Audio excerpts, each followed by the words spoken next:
How many you think we're gonna have to put in there? 1, 2, 3, maybe 4. Okay.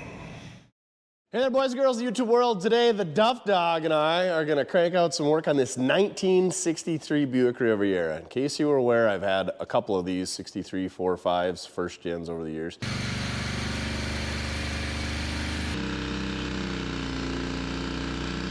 '63s and 4s are my favorite, and mine have been absolute basket cases. Oh, this quarter is even rustier. These are great cars. I love them. They're like what the dentist or the lawyer's kid would have. They're not pure sports car, and they're not pure luxury. Okay, they are pure luxury, but they got a little bit of performance as well.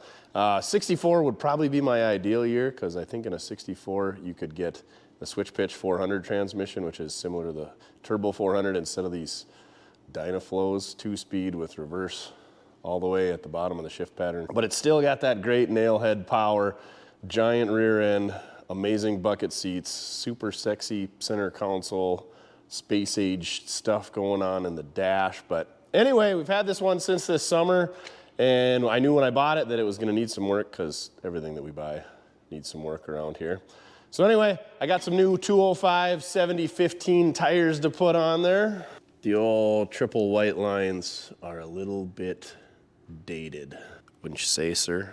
The exhaust is completely gone, so Boom Tube's gonna show up today, and he's gonna show us how to use our old bendpak bender and how to use a bend card, which basically tells you where to bend the pipe at, how far to bend the pipe, what angle to bend the pipe, all that good stuff. Boom Tube's done a lot of exhaust for us. We're kind of stealing some work from him, but at the same time, he understands, and he's gonna show us how to do our own exhaust. We're probably still gonna take stuff to him, because I'm exhausted doing exhaust. You sucker. Uh-oh.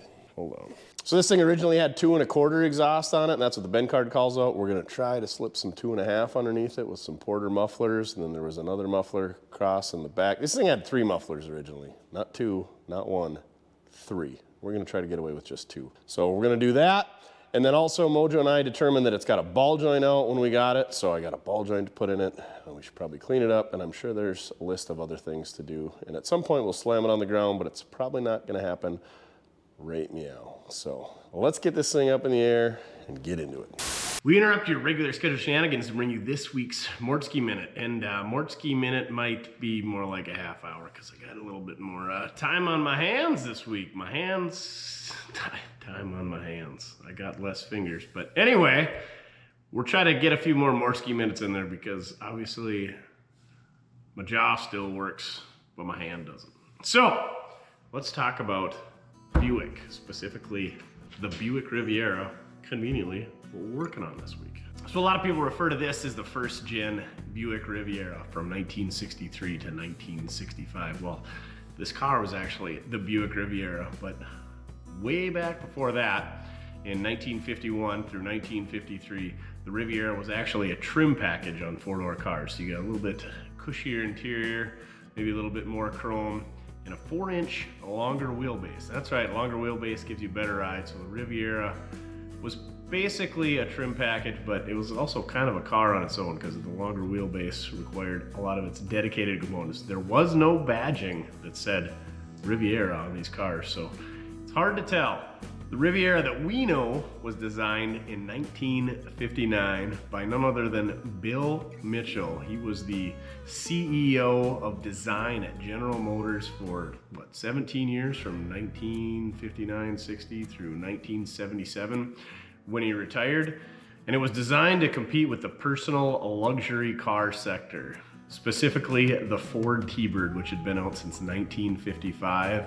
And shortly thereafter, the Chrysler 300C as well.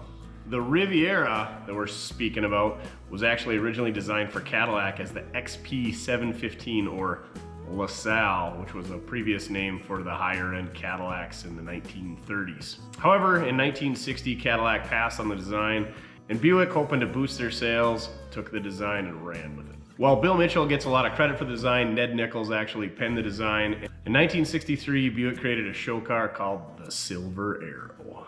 You'll notice what Bill Mitchell is well known for, the Coke bottle styling design. You also notice that it shares a lot of similarities to the 1962 Studebaker Avani. That's right, Studebaker launched a very similar car in the same market right before Buick launched theirs. When the Riviera was originally launched in October of 1963, they made 40,000 cars, and they offered the 401 only until December, and then that's when they offered the 425 nailhead. Exactly 40,000 cars were built in 1963, 37,000 cars in 1964, and by 1965 they were down to just over 35,000 vehicles produced. In 1963, it didn't matter if you got the 401 or the 425, you got the Super Turbine or Dynaflow 2-speed transmission. No manual transmission options were ever available in the Buick Rivieras. Power steering, power brakes, bucket seats, center console with shifter, and dual exhaust were all standard on the Buick Riviera line. MSRP was $4,333, or about $43,000 in today's money, and optioned up right around $5,000 or $50,000 in today's money. As previously mentioned, the 425 came out in December, offered duals, quads, and 325 screaming horsepowers. Just over 2,000 cars were built with that option. 0 to 60 was 8 seconds, quarter mile times were 16 seconds, and a top speed 115 miles per hour, all while getting 13.2 miles a gallon. In 1963, you could get vinyl, cloth, or leather interior. Buyers could also opt for the deluxe interior, which included walnut inserts in the door panels. Other options included tilt steering, power driver's seat, power windows, air conditioning, remote mirror, and white sidewalls. Small changes were made in 1964. The Buick emblems were dropped, and an R for Riviera was added to the hood and taillights, which carried on through 1999 when the series was dropped. The heater controls were moved from the dash to the center console. Leather option was dropped. The 2-speed Dynaflow was replaced by a 3-speed Super Turbine 400 for 1964 as well. Also added was the 360 horsepower 425 cubic inch Super Wildcat sporting 2 Carter AFBs. In 1965, the Grand Sport option arrived, which included the 425 cubic inch dual quad Super Wildcat. Dual exhaust diameter was increased from 2 inches up to 2¼ inches. The engine had a different advance in the distributor for more horsepower and an improved gear ratio of 342 out back. Also available was the H2 option, which was not standard with the Grand Sport, which included stiffer springs and a quick ratio steering box. Also new for 1965 was the switch pitch Super Turbine 400, which also included a 3-speed shift indicator on the center console as well. The biggest change in 1965 was the hidden clamshell headlights, which replaced the horizontal lights that were placed in the grille in 1963 and 1964. Also, the taillights were removed from the rear valance and put in the rear bumper. Tilt steering was standard in 1965, and the vinyl roof option was available in 1965, but only in black. Because I'm partial to these first generation Rivieras, I won't say much about the other ones, but there was a few other options. In 1967, the nailhead was dropped, and the 430 Buick was available. 1971 to 1973 is when the boat tail Rivieras came out, another Bill Mitchell design. 1979, the platform changed to front wheel drive. In 1986 through 1993, they came standard, with the only available engine being a 3.8 liter. And also available was a digital dash. Your worthless information for the day: they did not make a Riviera in 1994 while they were retooling. However, 1995 through 1999, the 8th and final generation of the Riviera came out, which had the option for a supercharged 3.8 liter V6 engine. Interestingly enough, made 240 horsepower, got 27 miles a gallon, and was also faster than the first generation cars, going 0 to 60 in 7 seconds and blasting down the quarter mile in 15.5 seconds. And that's all I got about the Buick Riviera. But let's talk a little bit more about the designer, the man in charge, the man that everybody gives credit to, Bill Mitchell. Bill Mitchell was born in Cleveland, Ohio in 1912 and lived until 1988. Bill was recruited by the infamous Harley Earl in 1935 to work in the Cadillac division. Some of his more well-known designs are the 1938 Cadillac 60 Special, the 1949 Cadillac Coupe de Ville, 1955 through 1957 Chevrolet Bel Airs, the 1959 through 1964 Cadillac Coupe de Villes, the first and second generation Buick Rivieras, the 1961 through 1976 Corvette Stingrays, second generation Camaros from 1970 through 1981. All in all, Bill Mitchell spent 42 years with GM, retiring as the Vice President of Design in 1977. And there you have it. just a little tidbit of information. I could go into this way more in depth when Buick was started, and then we could talk about the Centuries and the Specials and the V8 options and the Dynaflows and the last manual transmission they offered and Grand Sport options and all that goodness. But I think the Mortske Minute drug on a little bit longer than it needed to. So back to your regular scheduled shenanigans. So I picked this car up this summer about 6 months ago, and we didn't really have time to do anything with it, and it's hard to do stuff with these cars that already run and drive. It's not hard, but typically we do the will it run stuff here. So we'll put that footage at the very end of the video if you want to see what this thing was when we picked her up, which was basically the same as this, only the weather was a whole lot warmer and my sleeves were a whole lot shorter. Speaking of sleeves, go get your merch at mortske.com. For every $1 you spend there, get a chance to win the old Whistle Pig, $3,000 cash, and 5 first place runner-ups are gonna get $100 a piece as well. So head on over to mortske.com. We got ball caps, we got t-shirts, sweatshirts, screwdrivers, magnetic can koozies, decals, bobbleheads, you name it, we got it. If we don't got it, you don't need it. Head on over to mortske.com and get entered for your chance to win the old Whistle Pig. The man, the myth, the legend himself showed up now. He need to show us what to do. We got the flanges loose, heated up them nuts. This is a 2-inch pipe. He says we're not gonna get a 2.5 up here, but we'll see. So we gotta put a little flare at the end. These got the donuts cast into the bottom of the manifold. And then I don't know what Buick had going on here, but they got a couple whoop-dees in the exhaust. So that's the downpipe, I call it. What are they supposed to be called? Just an exhaust pipe. Exhaust pipe. And then the muffler, I think, was here. And then they had this splice, and then there was an intermediate pipe, and that went to this splice. I think that's 2.5, and something up there was 1 3/4, and something was 2-inch. So we got 3 different sizes, but anyway, there was a muffler back here, and then coming out of that, we got tailpipes. So we're gonna have to make everything custom. And then of course you can't get hangers like this anymore, so we'll have to get creative there. And here's what the bend card shows. There's the exhaust pipe, there's that intermediate, there's a muffler, another intermediate, and there's the tailpipe and another muffler. What a disaster. And here's what the bend cards look like. See, that one's a 2-inch, that's a 2 1/4. And the E is for exhaust pipe, the expert told me. That's you. Yep, and T for tail. T for tail. 12/1/86 it was last revived. This one was revived in, what's that? August 1st, 1980. Not revived, revised. So, what, 6 bend cards? Dang it.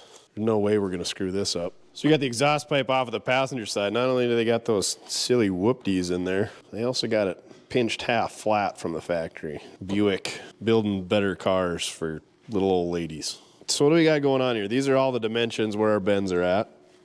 And those are the degrees. Oh, that's the rotation degrees.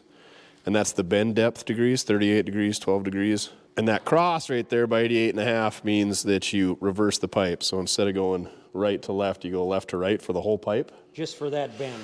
Oh, and then here's the tools we use, female, ball, T, or F. That's F is for front. okay. And so that's gonna be where our donut goes, or flange. So there's our 2-bolt flange we gotta reuse. I'm sure you can buy new ones, but this thing's in fine condition. Hey, don't you look too close now. So that flange ain't gonna fit over at 2 1/4. I was hoping to go 2.5, so 2-inch it is. And even if we did open that up, we're getting pretty dang close to the bolt holes. Probably don't want that, huh? Time for headers.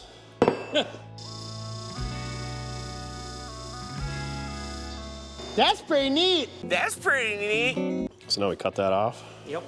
So what we're gonna try to do there is make this slide over that, and that didn't work. Probably gotta open that up a little bit more. Yeah, I hear more. It'll make life a lot easier. Yep. 3's the magic number. Now try that. 3rd time's the charm. We went too much, but That's close good enough for the girls we go with. Okay. Now what is this? Watch your fingers. Okay. Just get it locked in there. Just barely. yeah. That's good enough. Okay, now a print, bend card, and a marker. We're starting with the right side, which is 260. So now we'll take and slide that collar over it that we just made and mark them all the way around? Yep.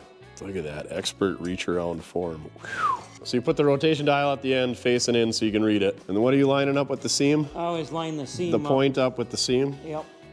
In case you have to remove it or something. You always start on this side and work your way left. Move the pipe that way? Yep. Except in this case. Except when you don't. Okay. We need to turn it to 357. How do you keep it steady out here? You got her at 357? Yep.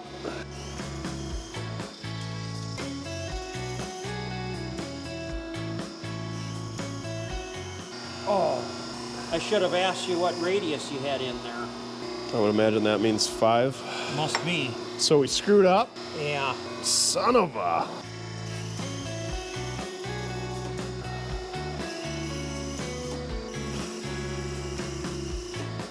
Are you gonna see how it looks? Look at that! That's damn near perfect. We better go buy lottery tickets. This end looks like it's gonna be short though. That'll just tuck it up higher, right? Yeah, if it don't hit the frame. So how do you know, is there a depth you gotta set it for 45 degrees, or you just kind of wing it? I try and put this, I think, around 400 thousandths. How do you read 400 thousandths on an old worn out tape measure like that? So you just set it at 400 thousandths and ramrod it in there? Yep.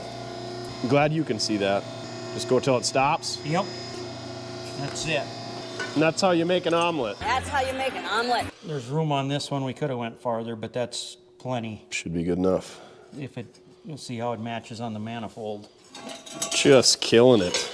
Oh, I bet that die screwed us up there, didn't it?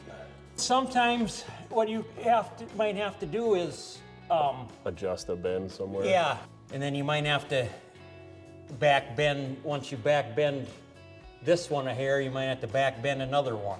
And that's the part that sucks about these. Another bend card that's not perfect. Yep. Is that what you're telling me? Yep. So you think we take a little bit out of this one? I would back bend a hair out of this one Back bend. and see where you're at. So we go this way? Yep. Is that in all the way? Hence the half die? Yep. Think we'll be all right, or? You could try it gently. You shouldn't have to go too much. Give it just another little tiny love tap and watch it. See there, it's spread. I definitely didn't catch that, but try that. Yeah. 6 hours later. Man, that's Cat's meow. real nice. Really nice. Next issue, our flapper here is seized, so we gotta get that unseized, otherwise all the exhaust's gotta go out the driver's side. So now we're talking about if we just heat it up or if we knock that flapper out of there or gut it or what. But you want that to be able to rotate, and she is seized. Oh, and it's not big enough. Story of my life. Yeah. Better yet, if we just get it all the way open, that spring's never gonna have enough tension to return it, is it? Probably not. Perfect. Are you going the right direction? I've never seen such a big disc on it. Usually it's just big eccentric. Oh my. That look about Wide open. parallel. Yep. Leave her like that. It's no longer for cold weather operation. Looks pretty good to me. Yeah. Other than that silly Buick bend they put in there. Yeah, and you got a little bit of movement here. You could loosen up the nuts a hair and Adjust it. adjust it a little bit. We back bent that one, that one, that one, and that one. So it got us close, but we almost had to back bend all of them. And then Boom Tube said we should have left it a little bit long on there, according to the bend card, because she's pretty tight to the frame there, which is good for low cars, but we could have left another, shoot, you could have left an inch on there and still been plenty high. Half inch would be nice. You heard it here, folks. Half inch would be nice. Vanna showed up with our lunch. All right, I think what we're gonna do is we're gonna get some 2-inch mufflers from Porter and sneak in there, cut this out. We'll have to modify some bends, so while I got Boom Tube here, we're gonna custom bend up some tailpipe action. Maybe, if we're lucky, we'll get some straight piped Buick nail head sounds. I mean, it was straight piped when I brought it in, but single straight pipe, now it's dual straight pipe with the plugged up heat riser. Yeah. So what we're gonna do here is we're just gonna make a straight pipe. We're gonna make a tailpipe coming off of here. And we actually had this pipe from here to here, so we're gonna use that as a pattern, and then we'll have to make our own tailpipe. So Mojo's using the protractor on your knees method. Mojo. Oh, whatever. I could call you a lot worse.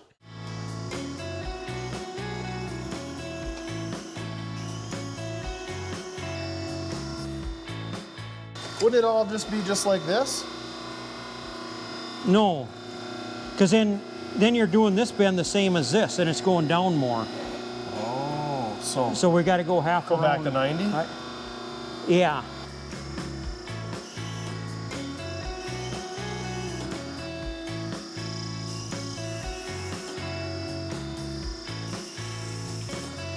I can already tell you it's too long. Oh, never mind, it looks Yeah. good.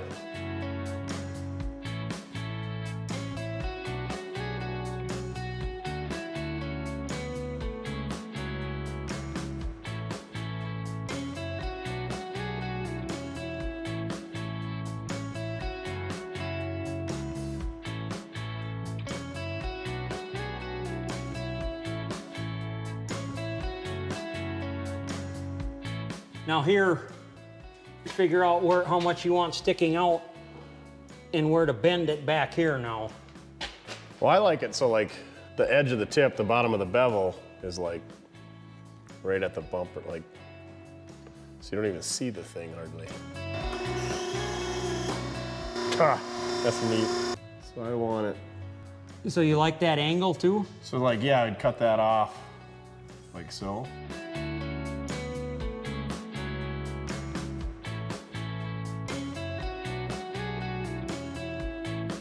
See how it looks. Maybe it'll be acceptable. Like real nice, huh? Very nice, I like. Very nice. I like that here. It looks real nice. Yeah. All right, big shout out to BoomTube for taking a day, coming out and helping us. He was reimbursed for his time because he's got a shop that he's got to run, and I said, hey, if I pay you, will you come up and show me how to run this thing? So I really appreciate that. He's a good guy, and he knows a lot of stuff, and we're gonna be picking his brain in the future, and he definitely did not have to do that. So learned a lot of things today, and got a lot more to learn, but check this out. Got a tailpipe coming out the back here. I wanna kind of slash cut this at the very end, and I might trim this bumper bracket up to get her up a little bit higher. We got a modified stock hanger back here. Pretty tight in here between the shock and the spring and the rear tire, but we got her tucked up in there real nice. Got another hanger coming off the top of the frame rail. Here's our splice up here and another hanger. We couldn't quite get the clamp to end up right where it needs to be clamped. So I'm gonna have to put another clamp on here, but not a big deal. I think I'm gonna get one of those band style clamps because it seems like they work a lot better. But it follows the frame real nice and tight. And hopefully right in here is where we put our Porter muffler, but I had 2 1/4 mufflers and 2 1/2. I didn't have any 2-inch, so we'll have to sneak those in there at some point. Or maybe we just run a 401 nailhead straight piped. That should sound pretty good. And it's tricky on these X-frame cars. Here's where it sneaks underneath the frame. And yeah, it's kind of tight with the filter and the steering and everything there. They are tricky, but she is in there. The bend card got us pretty dang close for that exhaust pipe. We had to unbend some of, probably 3 or maybe even 4 of the bends to get them to where it needs to be. So they had bent it too far, so we unbent it. And also I don't love this loop, but that's how they were from the factory, so we're just gonna leave it in there for now.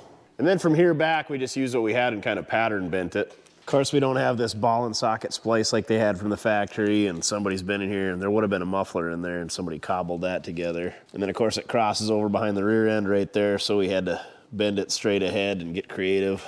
But the bend card is for that cross flow muffler deal, so we basically just made it custom coming out the back. So I dig it. I think this thing would look really cool with some bellflower tips coming out the back, so maybe we'll pick up some stainless and maybe I'll get better at this and run those out the back. But for now, I'm happy with it. So we just got half that exhaust done. If you wanna go check that out in the long form, what BoomTube and I did, go check it out on the second channel, more Mortske, if you wanna see some behind the scenes with what we did. Because that was a full day of exhaust work and I am exhausted. Are you sick of hearing that? Yeah, me too.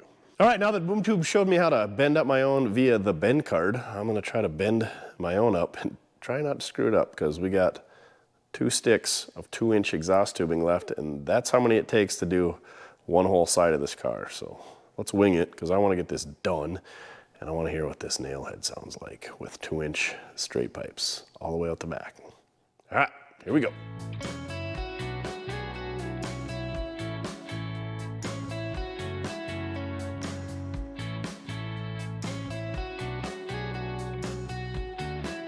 First tech tip we learned from Boom Tube is to make yourself a little collar, a sleeve that slides over the pipe so that you can get a nice straight line to go all the way around the pipe.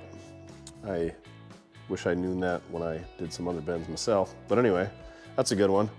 And then you gotta lube up your shaft and your dies.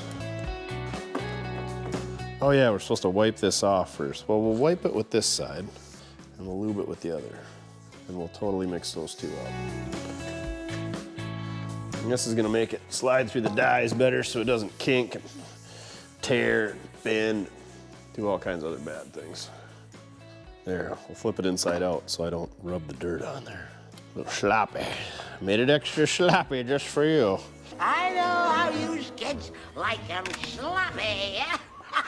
Lady, you're scaring us. Now we're gonna lube up the dies on the old bending machine. Now we're gonna clamp it in place and we're gonna get our little angle indicator gauge, dial gauge, lined up with the seam and set her at 0 to start out. Like so. Now we set her to 0. That's a long ways to see. Good enough for the girls we go with. Now we just go through our bends. I already got the pipe marked, so we already got our dimensions done. Rotation degrees, that's where I'm gonna look at this thing. Depth in degrees, that's what we set on our machine. We got a couple notes here. We gotta use a 3/4 shoe on bend number 2.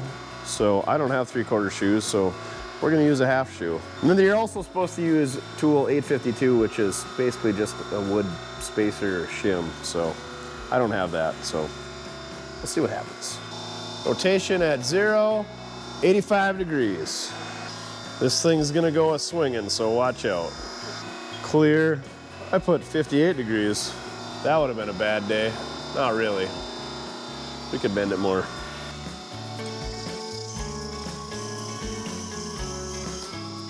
The second bend, we gotta use a 1/2 shoe because it's getting real close to the first bend, apparently. Here goes nothing.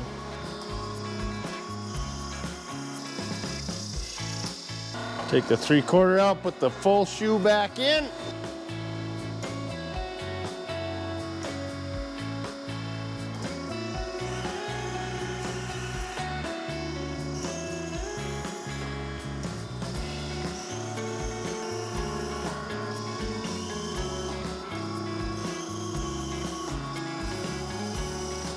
There we go. First screwed up piece of pipe that we did all on our own off a bend card. You know how I screwed up? I forgot to mark the very end of the pipe where it's got to be cut off. So now I got to measure from this last bend and try to figure out how far I got to go because I can't measure 90 inches from that end anymore. It'll be pretty ugly. 95 3/4. So we got to go 5 3/4 from that last bend. Easy enough. It's the very end of the pipe. The next pipe's going to slip over it, so pretty minor details, but screwed up nonetheless. And that's how much pipe we got left over. You can get this exhaust pipe in 10 footers, which is what I got, so that's 120 inches. So we got, what's that, 24 1/4 inches left there. Or you can get them in 7.5 footers, which is what Boom Tube typically uses. That wouldn't work for this though, because that's 90 inches and we needed 95 3/4. So if we took those bends out of there, that silly silencing bend up there, or resonation bend, or whatever Buick calls it. Comment down below if you know what that bend's called. If we didn't have that in there, we could get away with 7.5 footers. I ordered all 10 footers because I thought 10's better than 7.5, but 7.5s are easier to handle and you got less waste. Case in point, the tailpipes on the old whistle pig, which you can win at mortske.com. For every $1 you spend gets you an entry to win that thing. 81 Chevy, LS swapped, overdrive, dual exhaust. All the goodies and 3,000 bucks cash. And we got 5 runner-up, all winning $100 a piece. So every $1 you spend on merch like ball caps, beanie caps, sweatshirts, t-shirts, banners, magnetic screwdrivers, all that gets you entered to win the old whistle pig. Battery sponsors also qualify. Head on over to mortske.com, get your chance to win that thing. All right, I'm gonna go keep doing exhaust work. I got a flare and exhaust end. I really like this flaring deal because you can add on the clamp later. As opposed to a flare on a brake line where if you forget the nut, you're screwed, unless you're only flaring one end and then you remember and then you slide it off. But you get what I'm saying. And those don't slide around bends like these do. So we take the old ramrod out of here, put the old 45 degree in there. Boom tube says mark it at 400 thou.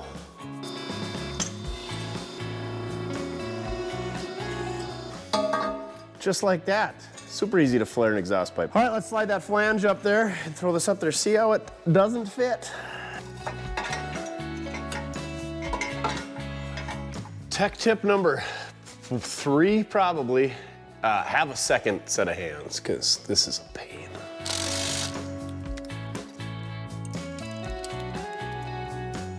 So here's what you deal with when going off the bend card. This guy is kind of pointing off into no man's land, but that's beyond the point. It does not follow the frame. It's hitting the frame here. It's almost hitting the frame here, and it needs to be tucked up higher. It could definitely be higher here. So I guess we start at the front and move our way back. And we put a little bit more bend in this one. So the other thing we could do is cut that pipe off and move our flare down. That would also shorten up this distance and move everything up. So what do we want to do? We can take off. We can take off quite a bit right here, actually. But we can't move that up without moving this out. So everything needs to either be rotated or we need to take some bend out of this second bend. I'm gonna go with rotated. Let's see what happens when I try to rotate it, other than the fact that this hits the floor now. Executive decision. I'm gonna cut that flange off, reflange it, move everything up. One eternity later. I feel like I had that pipe off 11 times. Probably 111. Anyway, it's up there now. I straightened this bend out once, that one out once, that one out 3 times, that one once, and then we shortened it. It's super nice and tight to the frame here. Comes around, again, nice and tight to the frame. It hangs down a little bit lower than I'd like, but I think if we loosen it up front, there should be no reason we can't suck it up there a little bit.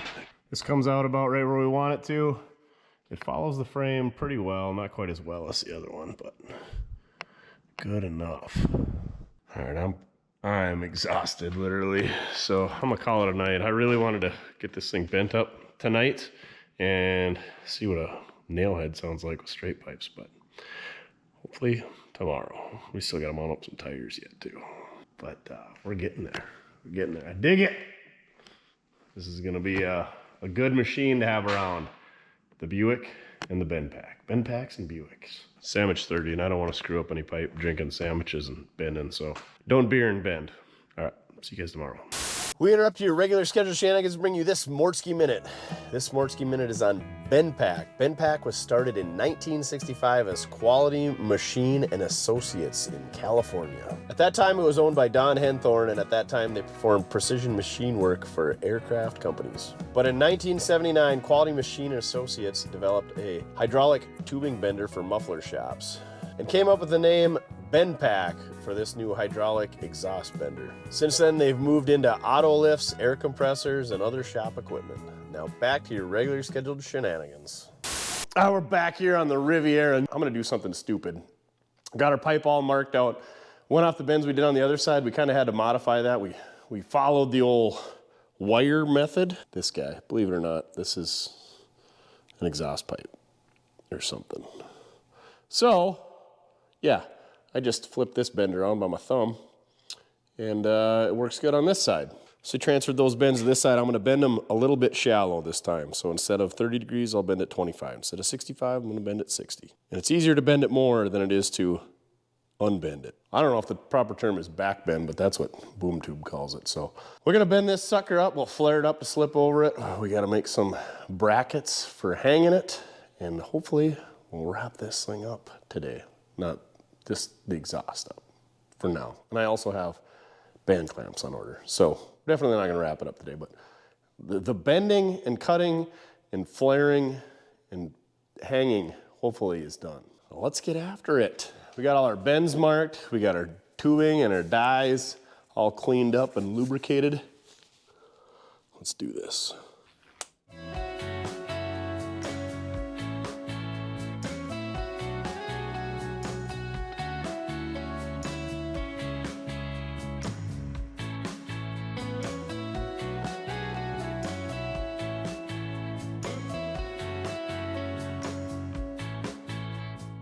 And there you go, that's how you make a tailpipe. We still gotta modify it, no doubt. We're also gonna have to bend the exhaust tip, but this is gonna get us a start. So let's do a little playing around, see how she goes. And this is where I wish I had a second person.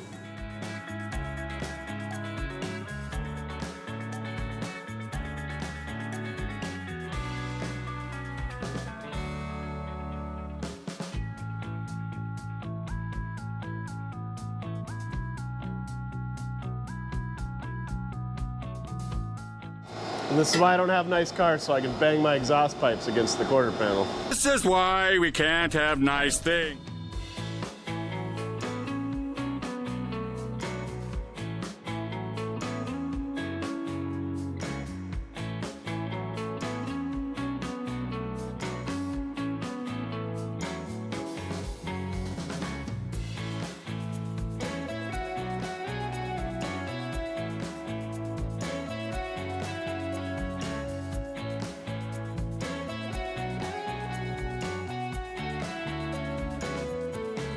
A little longer than a few minutes later. All right, kids, we're getting close. Just gonna trim off the very end there, make a few tweaks, and call it good. My shoulders are killing me. This is a lot of lifting and listening to this noisy machine, but it's gonna be good. All right, I'm gonna modify the mounts and trim this off and do all that stuff, and we'll cut back in a second. All right, I'm gonna give you a little tech tip that BoomTube gave us for bending things, specifically, in this case, exhaust hangers. So usually I can only bend them at 90 degrees because they hit my vise. Grab yourself a piece of angle iron, stick it out past the edge of your vise, and then clamp whatever you're bending, usually flat strap, and you can bend it to 90 degrees, and you can even bend it beyond. Blacksmith hammer is your friend in the old Wilton bullet vise. So anyway, I got it clamped, and instead of clamping that right there tight against the vise, you got this angle iron in here. Leave a little bit of room for gap.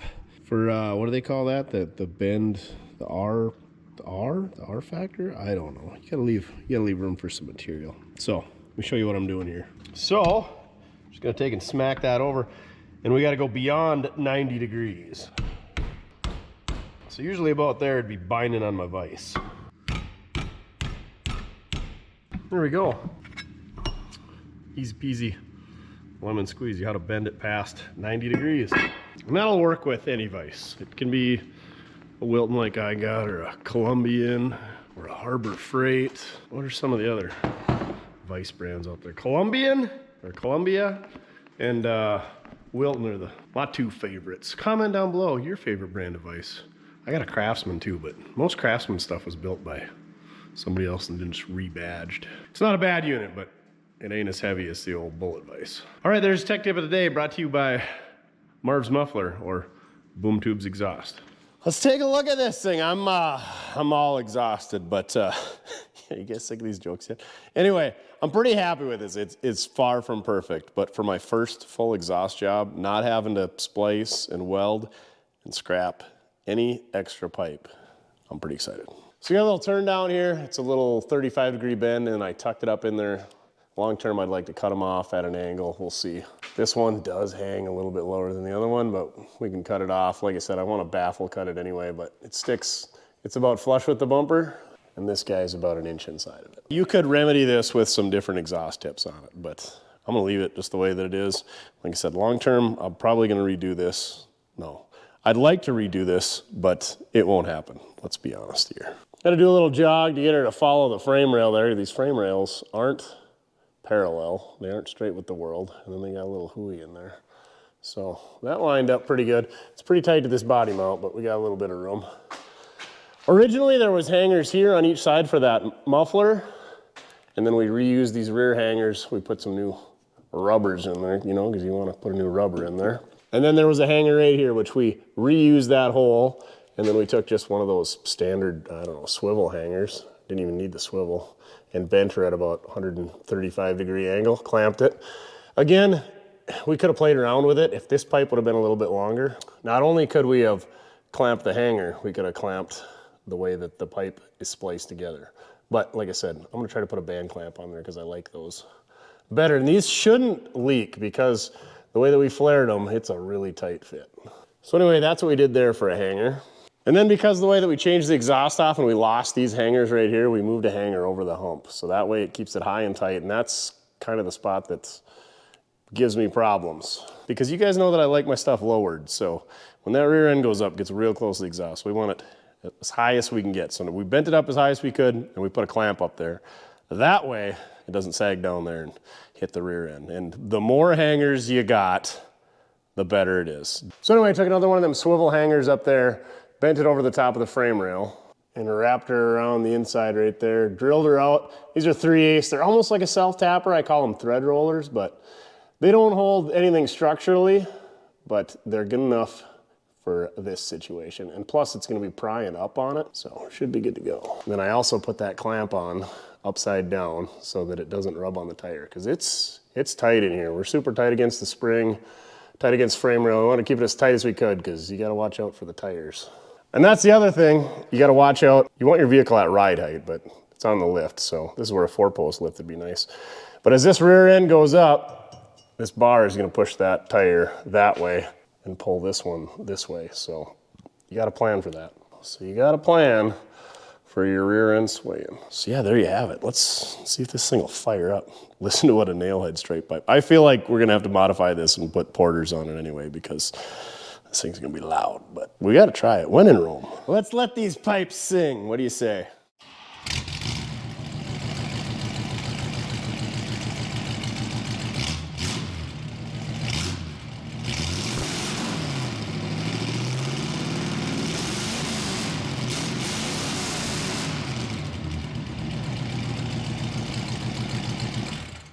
Well, kids, we're gonna open the door. She's a little exhausty in here. Fumigated. Anyway, sounds pretty dang good at an idle. I like it. This thing, I need to tune it up. We haven't touched the carburetor, haven't touched the ignition, haven't done anything to this car yet. But seems like it's kind of got a miss. But anyway, she freaking barks when you get after it. That's kind of what I expected. That's not the sound I like, but I think we'll get her on the road and drive and test drive it first and see. But I kind of want it to be quiet in this car, mellow, because it's a long wheelbase, comfortable. Hopefully someday maybe have AC and cruise and all the creature comforts. But yeah, we got exhaust on it. We got to get it out of here. I'm excited. I'm gonna have a sandwich, celebrate, enjoy the fruits of our labor, and we'll see you back here tomorrow. What do you think, Duff? You ready for an RIDE? You want to hear them pipes bark, huh? Woof, woof. Back out here on the Buick, I want to get this thing on the road. I want to see how this exhaust sounds. So we got to put some wheels back on it. But before we put those back on it, I noticed a huge clunk in the front end. Mojo and I tag teamed it. One of us drove and one listened. And then we swapped around. And the lower ball joints are completely shot on this thing. So that's where our clunking noise is coming from. Let's blow this front suspension apart. Throw some ball joints in it. I also got bushings for the lower control arm. No, I didn't buy new tie rod ends and upper control arm bushings and upper ball joints and all that good stuff because I'm lazy. And if I did that and cleaned up all the parts, this thing would never get back together. So lower ball joints and bushings. Let's bang it out, get her done, go for a test drive. Can we just take a moment to admire these gorgeous 45 fin aluminum brake drums on this thing? What a freaking work of art. Buick only option. A lot of the hot rodders knock these rivets out. These are 5-on-5 bolt pattern, and they put hubs for early Fords and go to 5-on 5.5. And these things look good on your open wheeled hot rods. You can polish them up. Good stuff. And somebody already put some new brakes in here, so hopefully that stuff's all gone through. Silly left-handed threads. Don't forget about that on your 63 Buick Riviera. Lefty-tighty, righty-loosey. But you knew that. All right, let's get this thing split apart.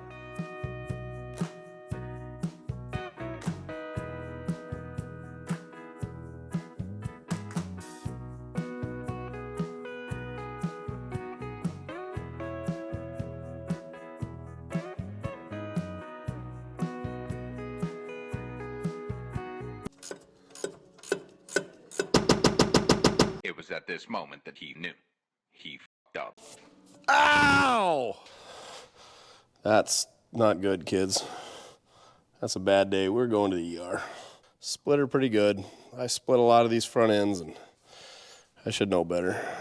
Of course, it's Sunday, and you go sit in the ER and wait to die around here, it seems like. Great. Well, at least it's not beer 30, and we're wasted. We can drive ourselves in. Son of a, that's a bleeder.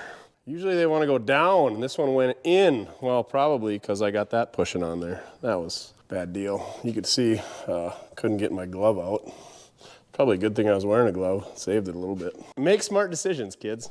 Thanks for driving me to the ER, Duff. Yeah. You don't have any thumbs? Well, we didn't smash our thumb, but got her pretty good. So, that was surprising. Got 4 stitches.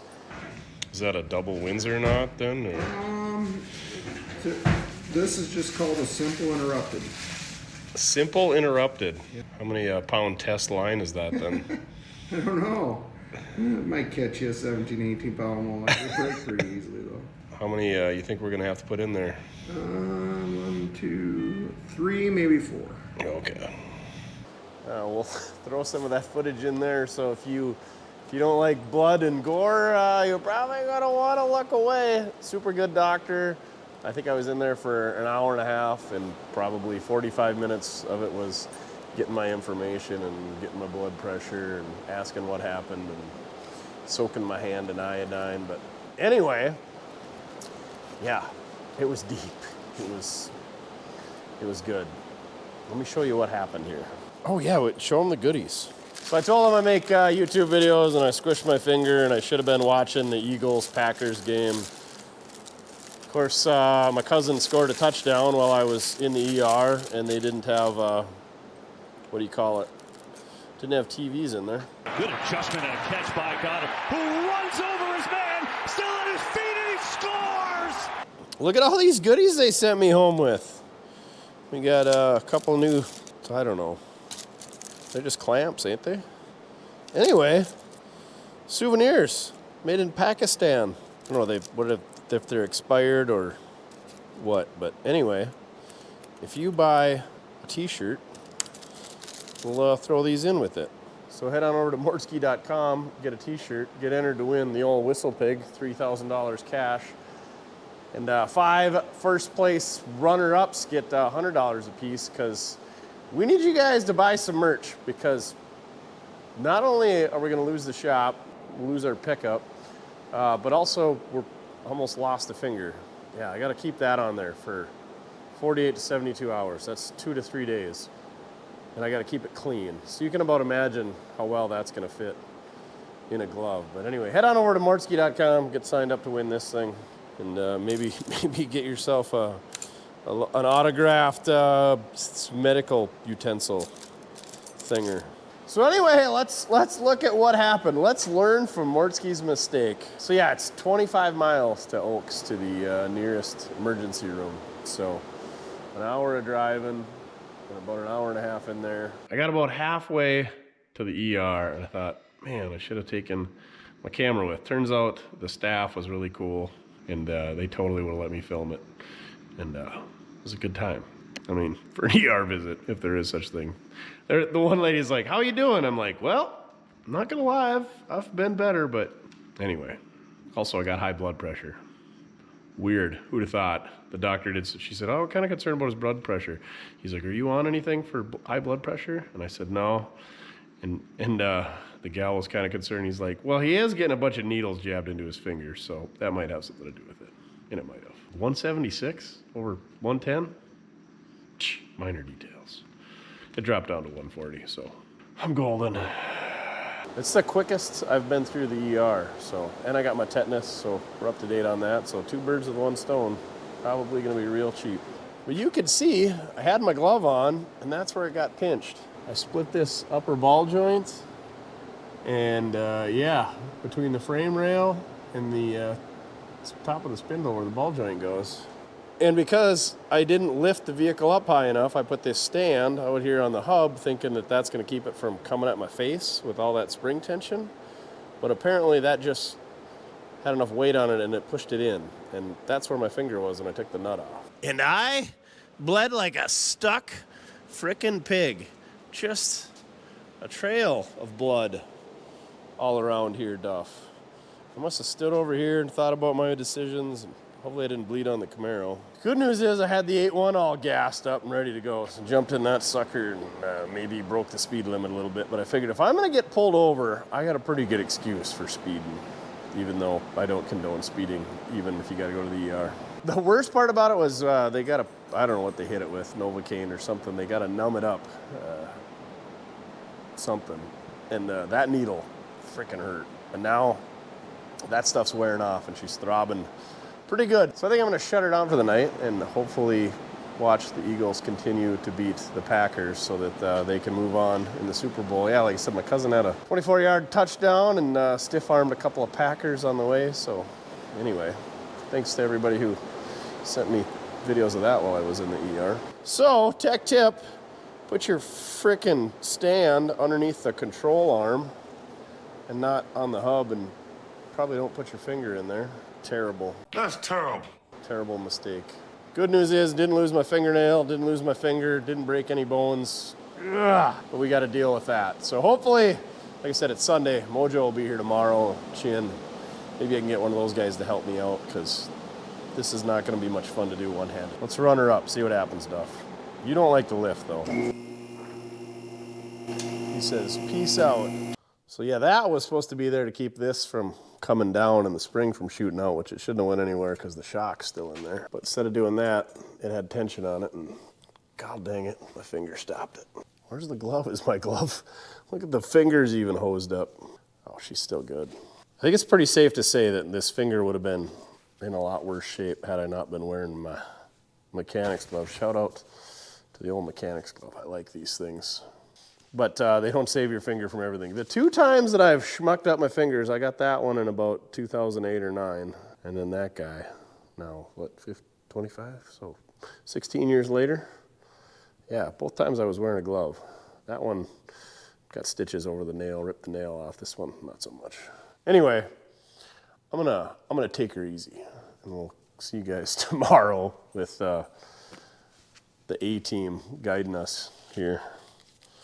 Oh yeah, I got to take some antibiotics and go get some more in town every 8 hours because apparently they're worried about infection. I'm like, infection? Shh. Yeah, right. The tetanus thing, I was like, yeah, we should probably get the booster. I know you're mad because you had to stay here, but I didn't figure they would let you in because you're not a service dog. Don't bite my finger off because your slobber will probably get it infected. Tech tip of the day, don't put your fingers places that you wouldn't put other parts of your body. And be real careful with springs and stands and lifts. Oh, who's a good boy? All right, we'll see you guys tomorrow. Mojo felt bad for me. She's gonna do my job. Turns out, in order to get the spindle off, you gotta take the hub and the backing plate off because the way that the everything goes over the ball joint. So I'm gonna supervise and hand him tools and tell him he's doing it wrong. Got that? Got that. And Duff's gonna clean himself vigorously. Buicks and Cadillacs got this little, I don't know, resistor thing in the dust cap so it doesn't mess with your radio frequencies. How's that drum look? Pretty good? They're aluminum with a steel liner in them. I don't even think we need to turn it. Don't chip them brake fins now. Easy. Pretty sure these are 12 by 2.5 brakes, and they are rebuilt.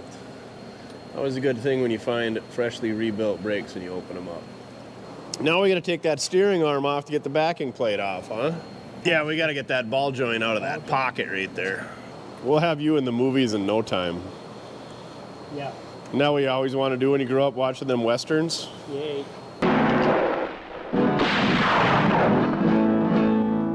Can't even push the button on the squirrel piss with my hamburger helper mitt here. Hamburger helper, when you need a helping hand. Do I qualify for the good parking spots now with my hamburger helper mitt?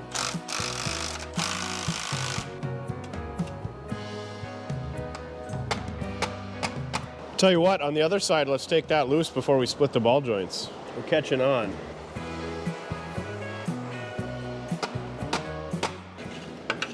Oh, hey.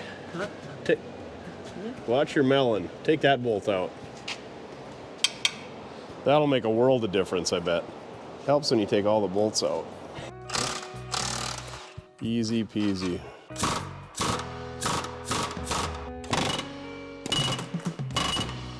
Well, I think it's off the ball joint now, ain't it? There you go. So we take a zip tie up here and we tie everything up out of the way so that it's not tugging on our brake hose, because that's not good for brake hoses. Right, Mojo? Right. Right. And then the chain is here to go through the spring so the spring doesn't smash my nose like my finger. But I don't think it's going anywhere. Oh yeah, it will, because we got to take it apart. We got to take it apart. So we put the jack under here, we'll jack that up against our chain, and it'll go compress our spring. Then we can take our shock out of there. Then we can let the jack out down. Then that'll let the spring come out. Boing. Boing. Everyone loves a slinky. That's incredible! Everyone loves a slinky. You gotta get a slinky. And then it's got this, I don't know what this arm bar thing does. You know, we should probably put bushings in there, but we don't have them. We got to take that either loose up there or back here. I think we'll take it loose back here. That should make life easier. Now, there's a lot of grease back here. Opportune moment to not clean everything up. And then we got to take that giant bolt out back there that it pivots on. And oh, the bushing isn't in the control arm, it's in the frame. But I think we got to get the control arm out to press that bushing out anyway. So what are we doing next? We're going to let it down. And then take the shock out? Shock out. And then we can take this bolt out and that bolt out. Okay. Once we get the spring out. There's 2 bolts over here. Don't, tech tip of the day, take all the bolts out and don't smash your finger. Okay, we're touching. Keep going a little bit. Whoa! The old pleasurizer. Ribbed for your pleasure. Rib for her pleasure. Ew. Yeah, those are good. Definitely not replacing those. Going up. Hey, did I tell you this car came from Minnesota? Yeah, it came with Minnesota collector plates. Anyway, we autographed it, stuck our decal on it, and we'll throw that in somebody's order with a t-shirt that you get from mortske.com. So not only do you get a sweet t-shirt, you get a chance at winning this, and also a chance at winning the old Whistle Pig, $3,000 cash, and 5 runner-up get $100 a piece. So head on over to mortske.com, get you a chance at the Whistle Pig, a license plate, and all sorts of other goodies. It seems like a bad idea. I'll watch though. Here, let me do it. I'm good at going to the hospital. Okay. Whoa, don't you trip over something and knock your noggin. Why? Springs are the devil. Springs Are the devil. So what if we just chain that, can we chain that spring in place for now? And then take those out, and that should keep that from flying out of there, huh? That makes your butthole pucker, huh? Oh, that one puckered up my butthole. How are you gonna get it back together now? That's your problem. You know how we fix that? We throw the springs and the shocks in the trash, and we just put airbags in there. Or we cut 2 coils out of it, and then it sits lower, spring goes in there easier. Brilliant. Brilliant. So now what? Spring's still in there. Let's take those off, huh?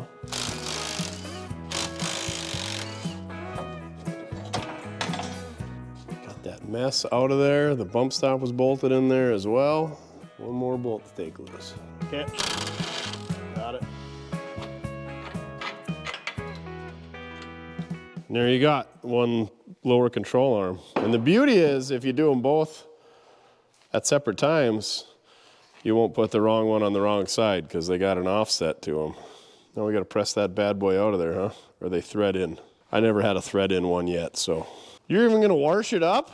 Well, you gotta have it clean. All right, if you insist. Here's our brand new Moog K5075, made in USA. What a deal. Definitely press-in style, and they're greasable. What are you doing, DB? Making cards for that deal over there. Cards, big card shark. Yeah. He's making labels for the Equipto box. We like to take old sandwich boxes and put them in here. for labels so you know what's in there. And beer box is the perfect size. What a deal. Except for when you make them too short. And there we are. Good as new. If only that thing applied paint. Might have to get the screwdriver in there and chisel a little bit of that out. Got your good screwdriver out, huh? Yeah. Is that a Stanley? Why, sure. Nothing but the best. Got her locked in 4-wheel drive?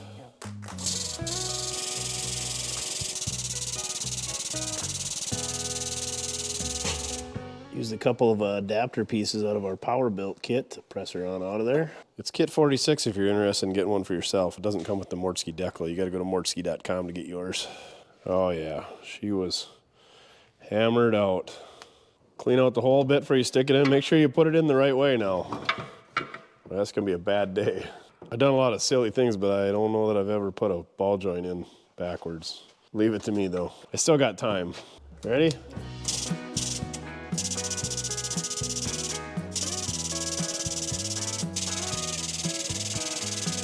Didn't even screw up the threads, look at that. Like we knew what we were doing. Now we gotta put a bushing in. I don't know that we're gonna be able to put that frame rail or cross member in the press. Got any ideas? A bolt, a hammer, a saw? Oh, I suppose we could use some of them same spacers and adapters out of that kit to pull it out of there, huh? Yeah. Or push it. There's the part number of the Supreme bushings we're using. Overbuilt for durability. Made in USA. I've never heard of Supreme chassis parts. I like how it shows a ball joint, but it's got bushings in it. And nowhere on here does it say bushing. There's the collar Mojo was referencing. It can only go in and out one way. Apparently, the rubber is made by Harris. I say it can only go in and out one way, but if you try hard enough, you can probably get it to go the other way. Gonna need a longer bolt though, huh? Now we're gonna use a combination of a 9/16 ready rod, some washers, some nuts, and some spacers from that power built kit aforementioned, and pull this bushing right on out of here. Or at least that's the plan.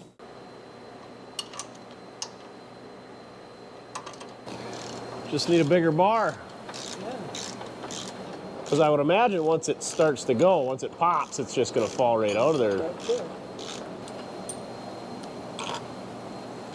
There she is. Can you just pop it? Can you grab it? Pop it out of there? There you go. Slide hammer it. Now you know how to do this. Throw a little coil on it and slide her back together. You can see it's not really an interference fit to the last half inch or so. I pushed that in with my hand, my bare hands. That's about it. Well, that went in pretty easy. Speaking of going in pretty easy, you're gonna put that back together. The spring's gonna fight us, but not if we take 2 coils out of it. There's the end of our coil spring, so if we cut it right there, that'll knock 2 inches out of it. Go in way better. Right, Duff? Right.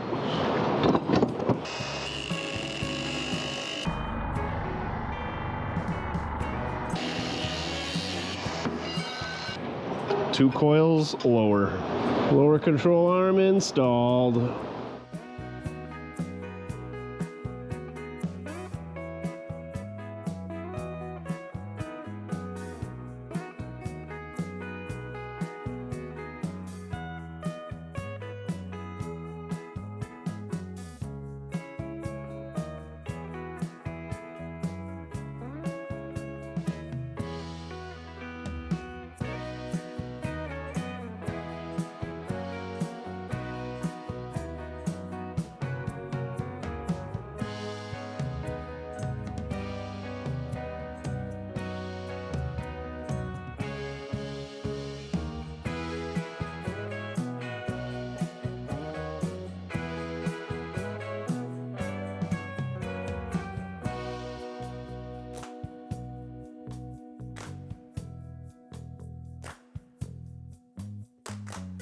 I guess Mojo says we're gonna clean up some wheel bearings and pack them over in here. This one's a little rough, but I dug through my stash. Found some new old stock CR 19 852 seals. This one's been sitting on a dash or something for a while, but anyway, we got what we need. Hopefully the bearings clean up. And luckily, it's got regular needle bearings, roller bearings in it. It doesn't have the old ball bearings, because those are mucho dineros. Kind of like the medical bills I'm gonna be receiving. I bet that stuff would really clean out the cut in my finger. I bet it would. Reminds me of the soy sauce they made me dip it in. Looks pretty good, don't it? Yeah. You'll blow it off and you'll repack it and put it back in there. You heard it from the man. We'll be back in action in no time.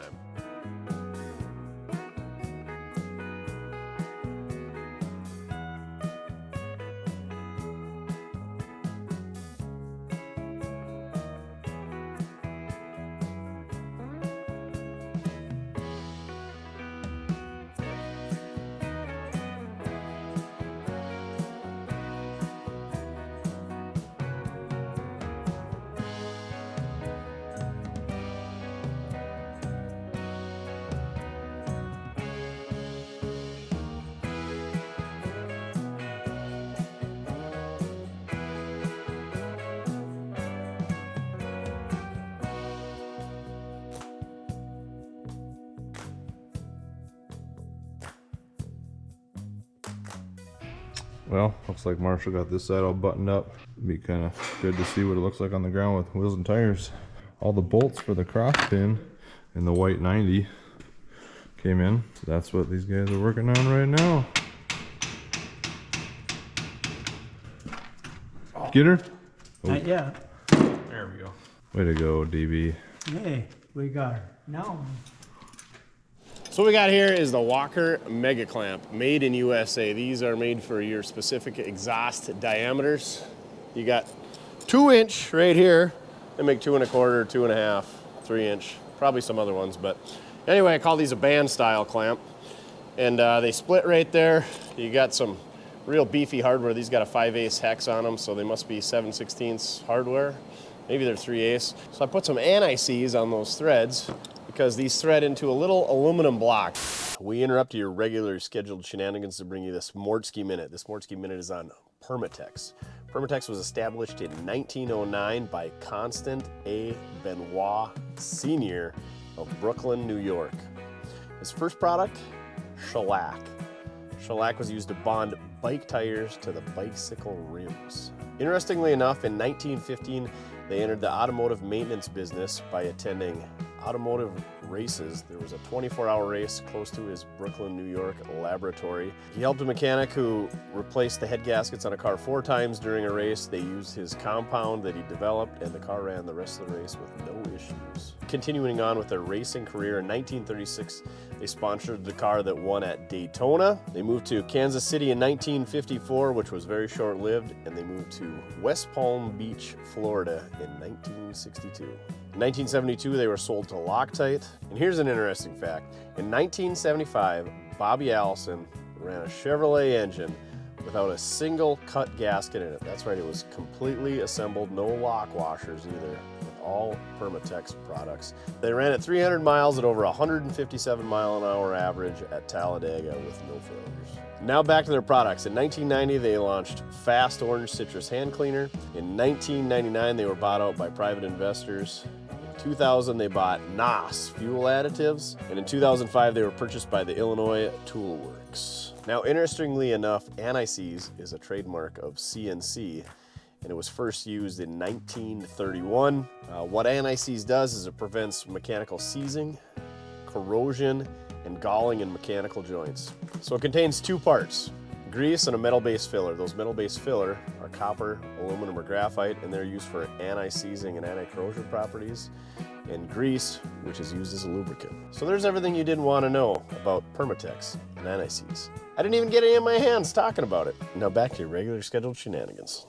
The only thing I don't like about these clamps is you can only run the bolt in one way. You can't run it either way. So you're kind of locked in on which way you can have the bolts facing. But anyway, they got this little black slobber of goo in the inside to seal her up, but these clamp super tight. They got that step built right into them for 2-inch pipe sliding over 2-inch pipe, or 2-inch pipe expanded over 2-inch pipe. So they seal really well. They seal the whole way around as opposed to just pinching it and deforming it like your regular style U-bolt style clamps. So a little bit more money, made in America, seal up way better. They don't deform the pipe, so if you ever got to take it apart again, hence the anti-seize, they come apart. Because if anybody's ever messed with those U-bolt style clamps, when you deform the pipe, it don't want to come back apart again.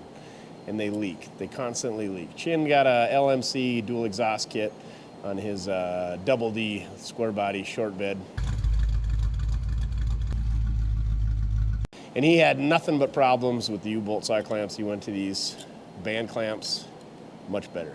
No more leakages. So I'm gonna throw these on the old Riviera, clamp them down real good, get them angled kind of the way that I want as well as I can. Like I said, that's kind of the limiting factor on these things, but make sure you use anti-seize if you ever want to take them apart again, because otherwise that aluminum breaks apart and it tears out the spot weld and bad things happen. So the Walker, the Mega Clamp by Walker, made in America. We're American because you're in America. As you can see, they only go on there one way. Well, you could try to get them on there the other way, but the big end goes downstream. There you can see that little chunk of sealant goo they got in there. It's right at the gap. The other nice part about these, other than sealing, is if you can get them angled the right way, they sit way higher than your regular U-bolt style clamps. There you can see that bad boy's got a nice tight fit all the way around. The other tech tip of the day, brought to you by Boom Tube Exhaust, is get the clamps that got the 3/8 hex on them instead of the 5/16, so you use a 9/16 wrench instead of a 1/2 inch.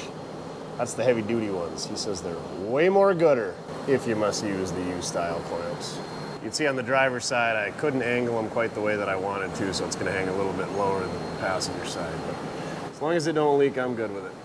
We interrupt your regular scheduled shenanigans to bring you this Mortske Minute on Walker Industries. In 1908, William Walker and twin sons Williard and Warren started the company. Interestingly enough, cars weren't driven much in the winter, and in 1912 they built tire savers for storing your cars in the winter, which kept your fragile tires off the ground.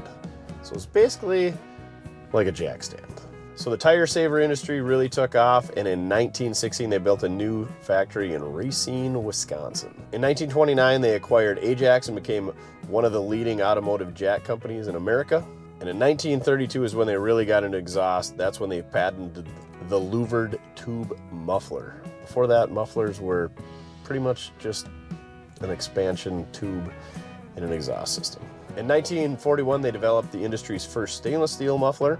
In 1953, they developed the first aluminized muffler in the industry. In 1962, they developed one of the earliest catalytic converters. In 1969, Tenneco Incorporated bought out Walker Manufacturing Company. In 1978, they developed the first EPA-approved aftermarket catalytic converter. In 1987, they launched Dynamax, which is a performance exhaust product line. And in 1993, they purchased the famous Thrush mufflers. And there you have it.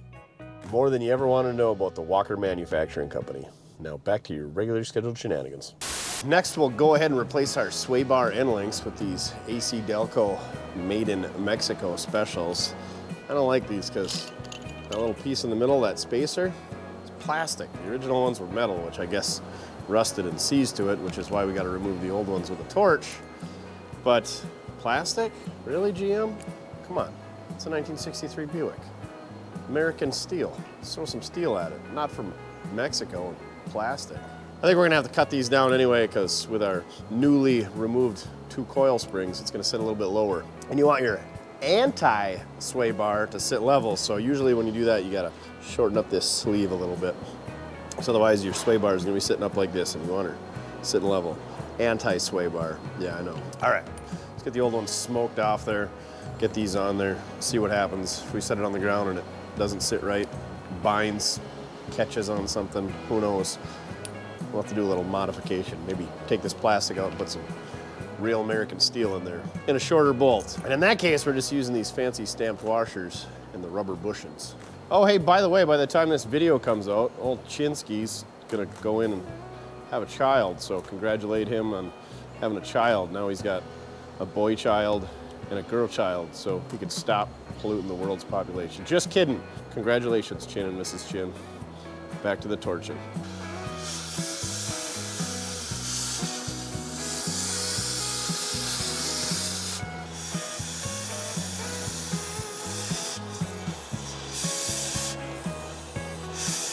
Now we just gotta slide the new ones in the proper procedure. You gotta slide the bolt with the top bushing and washer in, and then the next bushing, and then the spacer, and then the next bushing, and then slide it through the lower control arm, and the next bushing, and the washer, and the nut. But you guys all knew that. It's like stacking a nice little bushing sandwich. And it's definitely gonna be way too long. Just kidding, we're not putting this in. We're gonna get it to ride height and figure out what length of spacer we need and what length of hardware we need. So in order to do that, we should probably get some wheels and tires. You know what wheels and tires would fit on here? The old 20 by 10 and 20 by 8 Riddlers off the Whistle Pig. I got the old set off this because we put brand new wheels and tires on it. Same thing as we're on it, but a little bit more rubber in the back. Because these are both 5-on-5 bolt pattern, but I don't have any left-hand thread fancy chrome lug nuts. We could get some from the lug nut guys, but we're not doing that. I want to put some Astro Supremes on here because those are the best looking wheels on these cars. But since this happened, that kind of dipped into our Astro budget. So we're sticking with the old Steelies and wire hubcaps. But we got some new rubber. All right, here's the tires we're taking off. These are some Remington Societies. What a fantastic name for a tire. These are 845-15, which conveniently replaces 760-15. I don't know how that works because I'm pretty sure these tires are square and 845 wide, 845 tall. But anyway, I'm sad we're losing the triple white line, but we're keeping the standard wheels. He's got the 5/8" hole for valve stems, so we're gonna put some new valve stems in there. We got 2-inch long ones, so they're nice and girthy and lengthy. Yeah, 2 inches is a lot. And it's gonna stick through the hubcap so you can fill them up without taking the hubcap off or having one of them cheesy extensions on. I'm kind of sad because these things got the sweet pie crust sidewall. And they got that awesome bias ply tread. These are actually what, nylon, I'm pretty sure. Nylon tubeless, premium quality. I'm pretty sure these bad boys are from the Nixon administration.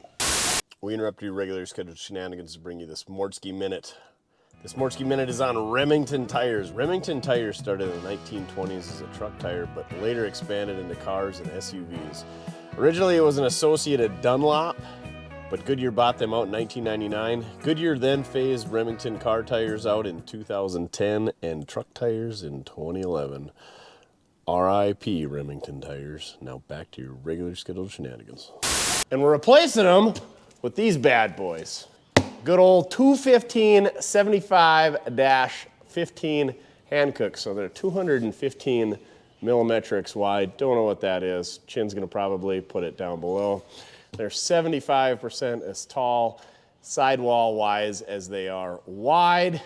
I don't know what that equates to. And we're all putting it on the factory 15 by 6-inch rim. We are putting white lines out. DB polished them up. He didn't use an air hose like Mojo is using to polish up a cabin air filter on a plow truck. But anyway, got these bad boys balance inside and out, dynamically, statically, radially, spunologically. So let's throw these bad boys on there and carry on with our lives. And it should handle way better with radials as opposed to bias plies, and it shouldn't blow out and ruin our quarter panel like those bias plies we're just waiting to do. But we'll definitely put those bias plies on something else because we're idiots and they look awesome. And really where they should go is on the shelf for looks. We interrupt your regular scheduled shenanigans to bring you this Mortske Minute on Hankook Tire. Hankook Tire was founded in 1941 as Chosun Tire Company, which means beautiful morning. It was later renamed Hankook in 1968, which means Korea. This is from South Korea, not the North Korea. South Korea. There's a big difference. It's like North Dakota and South Dakota. Their first export was in 1962. Their first radial tire was in 1974. First U.S. sales branch was built in 1981. In 1991, it moved into the top 10 largest tire manufacturing companies and currently sits at number 7 in the entire world. In 2003, it joined the Michelin Group. In 2017, it built a factory in Clarksville, Tennessee. Not only does Hankook make tires, they also make batteries, aluminum wheels, and brake pads. The more you know. Now back to your regular scheduled shenanigans. Let's replace the old rib for your pleasure pleasurizers on the rear of this Buick before we throw the rear tires on. How about that, huh? We might need the big dog for this one. The bolt head's spinning, but the other end is not.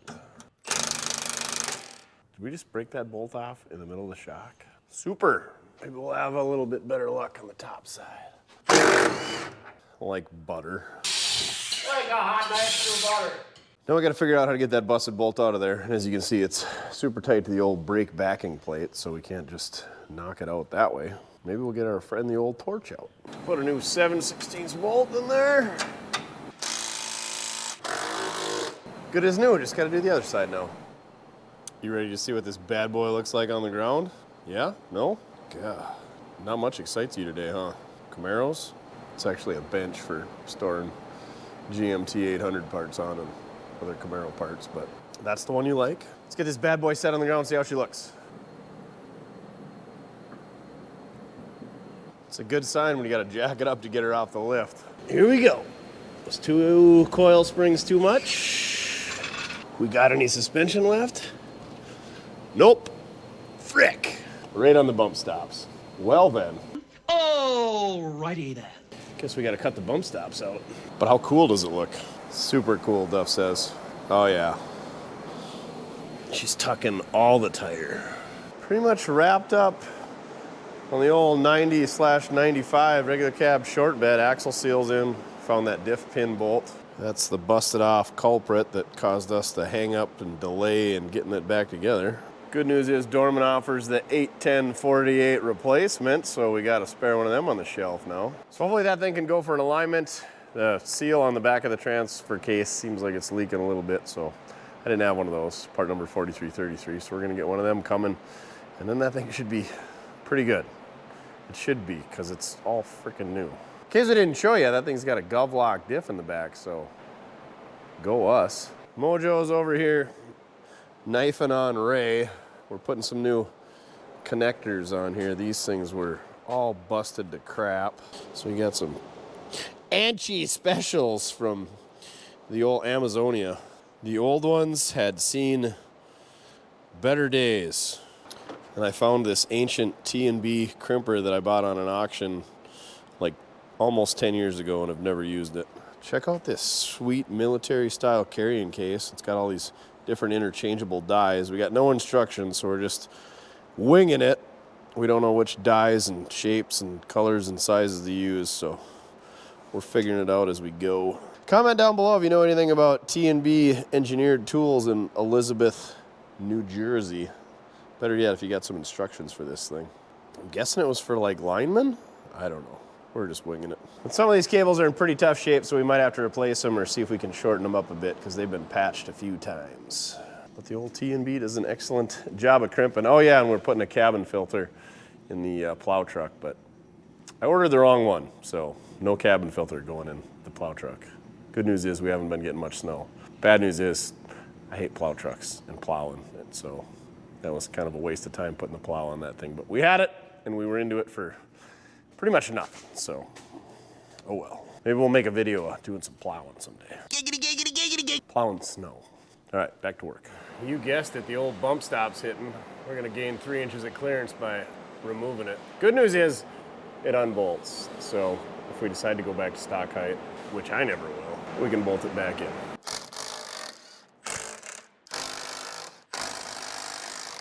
Let's let her down and see if we got any suspension travel now.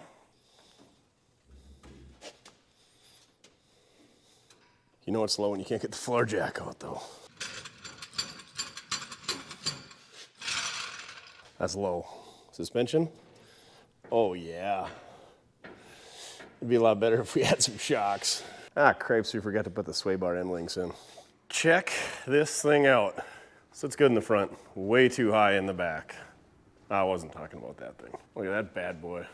We got MojoCraft banners in stock at mortske.com. Not only can you get the latest MojoCraft banners at mortske.com, also get you entered to win the old Whistle Pig $3,000 cash. And if you aren't lucky enough to win it, 5 first place runners-up are gonna get $100 a piece as well. So, and that counts for every purchase at mortske.com. Doesn't matter if it's a battery sponsor, a ball cap, beanie cap, hooded sweatshirt, crew necks, t-shirts, bobbleheads, pens, notepads, Magnetic screwdrivers, magnetic can koozies, you name it, we got it. If we don't got it, you don't need it. So head on over, get that awesome merch, banners, Mojo Craft banners at mortske.com, and get entered to win the old whistle pig. All right, I'm gonna slap some hubcaps on this baby and see how she looks. Ah, I love that up front. She's good, not so good in the back. I got a remedy for that though. Shoo, rolled her off the lift. The old rib looks good. Haven't really had a chance to just show you guys the inside of this thing, and this thing is so good. Rivieras in general, just fantastic. So, let's give you the inside tour. It starts as soon as you open the door. These GM doors, so good.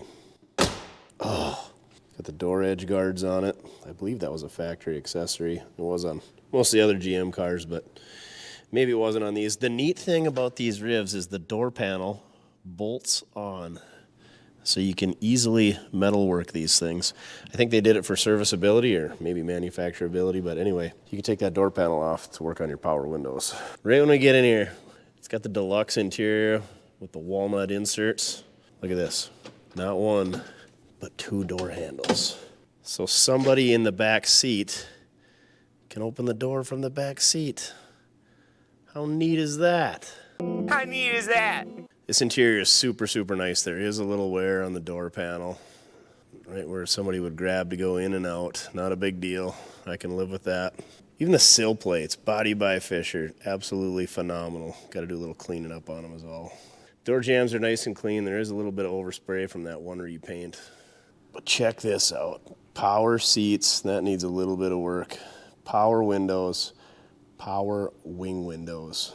Remote mirrors, and everything works except for the power seat needs a little bit of work. But we're just gonna set it all the way back because that's where I want it, and everybody else that drives this car can deal with it. Hopefully nobody else is driving it, just me. But check these power windows. That's lightning fast for GM stuff. Even in the 80s. Power vent window. Oh yeah. This thing had to seem like a spaceship for a 10-year-old in 1963. Just out of this world. We rarely get a headliner. Look at how nice this silver headliner is. Not a single mouse hole, tear. It's not even dirty. We got 1 dome light out in the back corner. Rear speaker decks, phenomenal shape. Not only do we get the deluxe interior with the walnut inserts, this thing's also got the 1-year only black leather interior as well. Not just black leather, it's the only year they offered leather in the ribs. On the early ribs anyway. Do need a rear view mirror. That thing is a little delaminated or whatever they call it. Demirrored. Looks like he took her to the old Street Machine Nationals in 21 and 23. Factory functional tilt wheel. Chrome or stainless column. Not a single crack in the steering wheel. I don't know that a single vehicle in my fleet has a steering wheel this nice. It's showing 41,000 on the odometer, and I'm pretty sure that's original. Based on the brake pedal, I would guess that 41,000's got to be original. Factory AC cars had these AC vents in the dash. There's even a sexy little knob to close them off. Vents down below, your trip odometers down below as well. Old Spotto check meter glued down below the dash. And this here is your speed minder adjuster, so wherever you set this, say 60 miles an hour, she'll buzz when it hits 60. Looks like we gotta fix the turn signals. Dang it. I think it's just a fuse. Pretty lackluster on the gauges. All dummy lights other than the fuel gauge and the speedo. It does have a clock, but it doesn't look like it's working. Even got a dome light in this console. Cigarette lighter for the folks in the back. And their ashtray. Ooh. There's a little surprise in there. Yep, I'm guessing he left me a surprise. Got a little Virgin Mary holy water in there. We might need that in case we got some issues on the road. Even the shift knob, so cool. It's unfortunate that this car doesn't have a turbo hydromatic or a switch pitch 400. Got the old 2-speed Dynaflow. Oh, but that shifter, just the coolest. It's even got the lockout, so you can't bang it into reverse without pushing the lockout. And you can't slam it into neutral without pushing it either. Or park without pushing it again. Looks like our ashtray cover up here is hitting our headlight switch. There, we got her to clear. Cigarette lighter and ashtray for you front passengers. Headlight controls, wiper controls, another sweet old chrome vent. Conveniently 5 radio settings which spell out Buick. What is that bar for? What do you do? The old radio still works even. 63 only HVAC controls on the dash, 64 they went to the center console. Got our courtesy light, power antenna, vents for the passenger side. Even the glove box door is cast aluminum. Factory black floor mats. You don't get much cooler than this, kids. Check out that black leather upholstery. This has got to be a 40,000 mile car. Even got the Buick insignia on the vanity mirror. No seams are letting loose on the sun visors, which is pretty unheard of as well. Doesn't look like it had factory seat belts. These look like they were an aftermarket accessory. Got the sweet chrome Riviera waterfall in the back seat that almost looks like bucket seats in the back. Those look pretty comfortable for riding and maybe some other things. Definitely plenty of legroom. Chrome hooks for your suit jacket. Check this trunk release lever out. Oh, vacuum, so cool. Even the light in there works. These glove boxes are rarely in decent shape either. I guess the Rivieras are pretty notorious for glove box doors not fitting well. This one fits pretty decent, I'm told. I'm told by our in-house Riviera expert. Not in-house, but my go-to guy. Since we got the trunk open, let's check her out. The old Swanberg sheaf chrome emblem. God, those are cool. They need to bring them back. Look at that. The factory trim covering is in the trunk yet. It's even on the spare tire. Came with some extra oil and seafoam, a couple of towels, 1 OJ glove, and some Hawaiian Tropic 30 SPF. Look at that, there's the factory tools still in the factory bag. Trunk light even works. Instructions still in place. There's our vacuum control for our trunk pop. A little bit of overspray on the gasket, so she wasn't a 100% paint job, but pretty dang respectable, I'd say. Even came with a set of ramps that I'll never use. Looks like they were only used once. Let's see how this shuts. Not as nice as the doors. I just can't get over how excited I am about this thing. It's so good. Can't wait to drive it. There's not even a single crack in that huge dash pad. Just phenomenal. Silver A-pillars. Just how neat is that? Being able to get up from the back seat. I don't know why you'd need that, but I'd sure like to find out. There are no Astro Supremes, but new tires, 215, 75, 15 Hancooks from the old Amazonia, like $70 a piece. Not bad. I'm really digging this thing. All right, folks, there you have it. That was a ton of work doing the exhaust, and that exhausted me and took up a bunch of our time, and so did this. I spent a day traveling, picking some cars up that needed to be picked up because I'm actually getting pretty good at wrenching with 9 fingers. But anyway, that's all we got time for it this week, and we're kind of limited this week because old Chin's they're having a baby, him and Mrs. Chin, so shout out to those guys for doing their civic duty. But anyway, my baby, we're keeping this thing around. We can't go for a test drive because it's super windy and the snow's blowing on the roads, and I don't want to get salt underneath this thing. And we're pretty much on the bump stops. And anyway, long story short, I need to order air ride. That was the plan for this thing the entire time. I kind of wish I would have just cut one coil, and then we could have drove it around for a little bit, but it's still a lot drivable. We could drive it down the highway if we wanted to. We got a little suspension. Just kidding. Oh yeah, we got a little. But anyway, this is a long, I don't know what a long-term project, but it's a keeper. I've wanted one of these for a long time. The interior in this car is so good. Like, this is one of my favorite interiors. I thought like 63 Ford Galaxy XLs, or all the Galaxy XLs in general, were the best interiors ever, or like maybe some houndstooth bucket seats in a 69 Camaro, but this is pretty good. Just the console, the door panels, the seats, and it's all in such great shape. Like, there's a couple of lights we got to fix on the inside, and that's about it. But plans for this thing, it's probably gonna get mufflers. It's gonna be too loud, but we'll drive it. We'll try it. And obviously, I want to do some more exhaust work on other cars and get a little bit better. And I think I can do better at this. I do have the Porter 2-inch mufflers available now, or I have them on the shelf now, so those will go on here at some point. But my buddy Kyle, his brother Lance owns the car now, but anyway, they slammed it on the ground. He sent me his recipe, all the stuff he ordered, and it's expensive, but this car is gonna be worth it, and I'm excited. It's the right color. I love white. I kind of wish it was a gold or a blue or a yellow, anything but red and black. But the body it's super solid. I'm almost positive it's a 40,000 mile car. Seems like everything's working. What doesn't work, we'll get going. I'd like to put electronic ignition in it, go through the carburetor, maybe put like a Phytech or a Aces fuel injection or something on it, just leave the mechanical pump and the tank. I think we have to run a return. But anyway, update some of that stuff and put a dual reservoir master cylinder on it. It's got a brand new master cylinder on it, and it's got power brakes, and these big 12-inch Buick drums should stop it just fine. And then maybe someday around down the road, find a posi for it if it's not posi.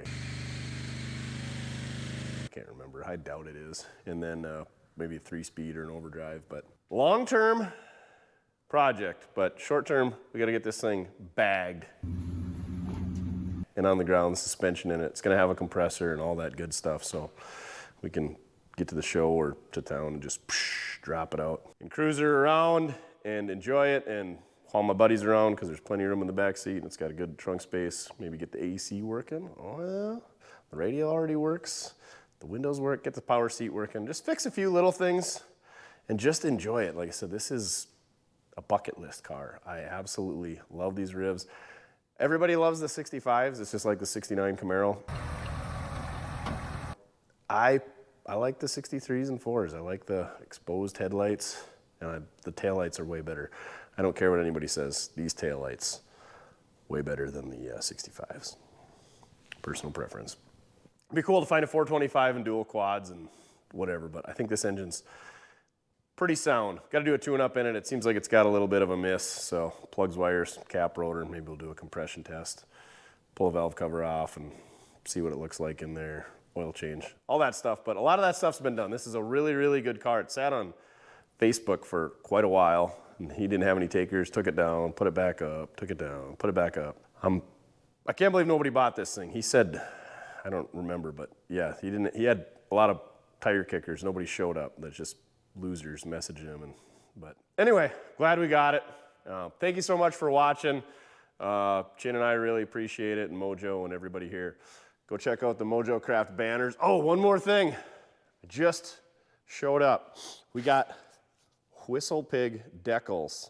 So you can get a Whistle Pig decal, and hopefully that'll mean that you're gonna win the pickup, because for every $1 you spend at mortske.com on Mojo Craft banners or Whistle Pig decals or sweatshirts or anything you buy at mortske.com, every $1 you spend gets you a chance of winning this thing, $3,000 cash. And if you're not lucky enough to win it, runner-ups, we got 5 of those that get $100 a piece. So head on over to mortske.com. Appreciate all you guys that have purchased stuff, and we got plenty of stuff on the shelf. We are out of super scrapers, all the shirt sizes in the standard shirts that we have, the do, the low, the Mojo Craft pocket tees, those have been a big seller, are available. Like some of the special designs, like what did we have? We were sold out of most of them, but there's a few random sizes, and they're on clearance, so you can get those. You get a clearance shirt for cheap and still get entered to win this thing. But yeah, we should have sizes of all the shirts. We got flannel shirts. Those things are super nice. I'm an addict to those now. Anyway, we got crew necks, and we got low life sweatshirts. So get entered to win this thing. It's going now through February 17th. By the time this video comes out, yeah, we'll have just about a month left. So get in there. This thing's gooder. Mojo was working on the cigarette lighter in it today, getting that plumbed in. And what else? I got the new shocks here. We got to put those on. I got a new valance to go on the front. So yeah, we're constantly making this thing better. So that thing drove good before, and it's going to be even better now. So again, thank you very much for watching. Go check out other videos. Like, share, comment, subscribe, all that good stuff. Again, Duff and I Mojo, Chin, DB, can't tell you guys how much we appreciate it. So thank you very much for watching. And remember, it doesn't matter how you get it done, so long as you're having fun. This is not fun, but I'm glad I still got my digit. And thanks for struggling through all that with me, you guys. All right, see you next week. On to the next one. What are we gonna work on next, you tired pup?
Got the Riven side gutter on the lift. Let's take a look. We tried putting it on the old lift out back, and these X-frame cars are just so hard to put on the lift. We could have picked up on the pinch welds, but this car's so nice, I didn't want to screw up the pinch welds. If you don't know what the pinch welds, where the inner rocker and the outer rocker meet, and they pinch together, and they're welded, so it's a pinch weld, and that's where you pick up on late model cars that don't have full frames.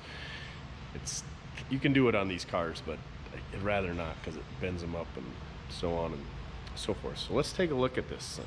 One thing I do want to address is it's got a clunk when you tap the brakes, like one of the wheels goes back and forth like it's a ball joint or a upper control arm bushing that's shot, so the wheel goes back and forth. So I want to figure out what the heck that is. Take a look at the exhaust, because we know that that's shot.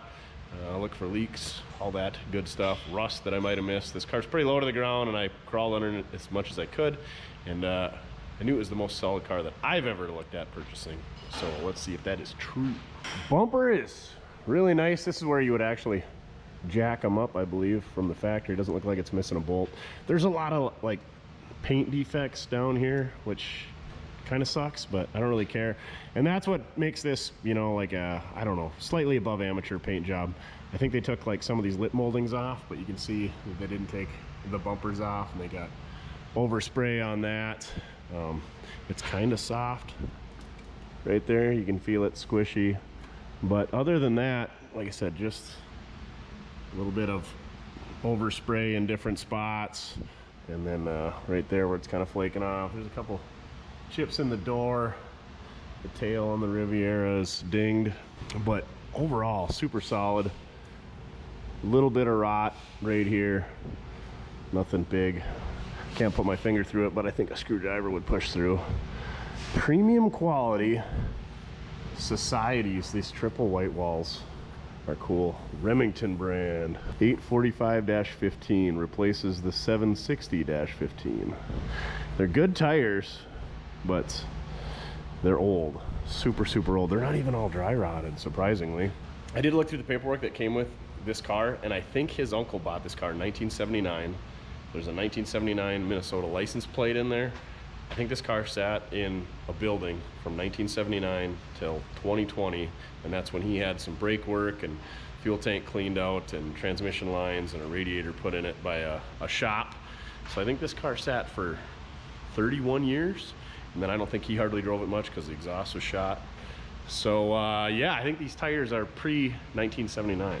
So we're definitely not going to run down the highway on those, because if I wiped out this quarter panel, I would be absolutely sick. Yeah, they must have just painted the top half. I don't know, hard to say. Super nice bumpers on it. I think they'll clean up really good. Just a ton of undercoating. We got to get rid of this because that's annoying, just hanging there. But yeah, the inner rockers, really good shape. Frame is absolutely solid. Everything's just covered in undercoating. The frame, not so much. The rear end either. But it's got, they put new hoses, new wheel cylinders, all new brake stuff on it when he took it in. I think these are the original Delco Pleasurizer shocks. I think the muffler sat here crossways, and so the exhaust would come from here on the driver's side, go to a muffler here, and then come out the other side. Just because they're not a lot of room underneath these X-frame cars. But yeah, so solid. Man, this car is nice. This is the first spot they go, and it's not rusty in these body mounts. It's a little bit of rust jacking going on. You can see some rust inside that mount, so we'll try to get that out of there. But yeah, a lot of undercoating left on the frame even, but the floors are just super solid. It's not a posi, unfortunately, like our first car, which makes them do great burnouts. Yeah, the bushings and the track bar and the control arms all look good. Pinion seal, nice and dry. Looks like they added seat belts after the undercoating. Little bungee cord action holding the exhaust up there. Look at these exhaust pipes. They come over here and they got this big loop in them. I would imagine that's for some type of sound quality. Inner rockers are super solid. That must have been where they picked it up at the shop. Rubbed some of the undercoating off. But yeah, like I said, minimal rust jacking. I think if we clean this all up, threw a fresh coat of undercoating on it, it's gonna be good for years to go. Like I said, here's the X-frame. You gotta have really long arms to reach in and grab there. And this one's fully extended out and it's only catching half the frame, but no rot in the frame at all. Just super solid car. Looks like the rear main is leaking on the transmission. Not a big deal. The hanger bearing seems tight in there, but when we put that rear main seal, that'd be a good time to put one of those in as well. Maybe some new U-joints, because I'm guessing they're original. She's a little greasy up here. Nothing crazy. Look at this old filter. I'm guessing they probably put that on in 2020, hopefully. It's the hybrid. Got the block heater inside of the block there for running in the winter. They did put new tranny cooler lines on it and a new aluminum radiator and new hoses in 2020, along with the new brakes. He's got the 45 fin drums. I think they're a 12-inch brake, so should stop good. Gonna be super easy to lower because she's got coil springs, so we can either cut them or put bags in there. If you put bags in there, we'll have to relocate the shocks. Same deal in the back. You can heat these up. You can't cut them because they pigtail at the bottom, but you just put an airbag in there, bada bing, bada boom.